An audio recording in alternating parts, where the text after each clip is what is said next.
Guys, ഞങ്ങളൊരു പ്രകൃതി രമണീയമായ സ്ഥലത്താണ് കേട്ടോ വന്നത്. നല്ല അടിപൊളി സ്ഥലമാണ്. നമ്മുടെ സ്കൂളിൽ പോകുന്നൊരു വഴിയാണിത്. നല്ല അടിപൊളി സ്ഥലമാണ്. ഇവിടെ വന്നിട്ടാണ് എല്ലാവരും ഫോട്ടോസൊക്കെ എടുക്കാറ്.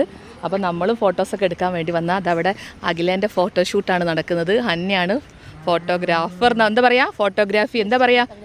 Yes, okay, photographer. അപ്പം അതെൻ്റെ ബാഗാണ് ഗൈസ്. അപ്പം അഖിലയ്ക്ക് ഫോട്ടോസ് എടുത്ത് കൊടുക്കുന്നുണ്ട്, എനിക്കും എടുത്ത് തന്നിട്ടുണ്ട് കേട്ടോ. അപ്പോൾ അഖിലേൻ്റെ കഴിഞ്ഞിട്ട് എനിക്ക് റീലും കൂടി എടുത്തുതരാമെന്ന് പറഞ്ഞിട്ടുണ്ട്. നല്ല എഡിറ്ററാണ് കേട്ടോ ആള്. അങ്ങനെയൊന്നും എനിക്ക് വേണേ പ്ലീസ്. അത് ആ പച്ച അതൊന്നും എനിക്ക് വേണം കേട്ടോ. കണ്ടോ, ഇത്ര നേരം അവൾ എനിക്ക് ഈ പോസ് പറഞ്ഞില്ല കേട്ടോ. ഞാൻ അവളോട് ചോദിച്ചാകില്ല എനിക്ക് 2-3 പോസ് പറഞ്ഞു തരുമോ ചോദിച്ച്. അപ്പോൾ അവളിനോട് പറഞ്ഞ് എനിക്കൊന്നും ഓർമ്മയില്ല, ഇൻസ്റ്റാഗ്രാം നോക്കാമെന്ന്. എന്നിട്ട് അവൾ നല്ല നല്ല പോസുകൾ ഇടുക. ഞാൻ എടുത്ത സമയത്ത് അവൾ എനിക്കൊന്നും പറഞ്ഞിരുന്നില്ല ഗൈസ്. ഇത് ശരിയല്ലല്ലോ. അങ്ങനെയാണ് അവളെ സ്വഭാവം.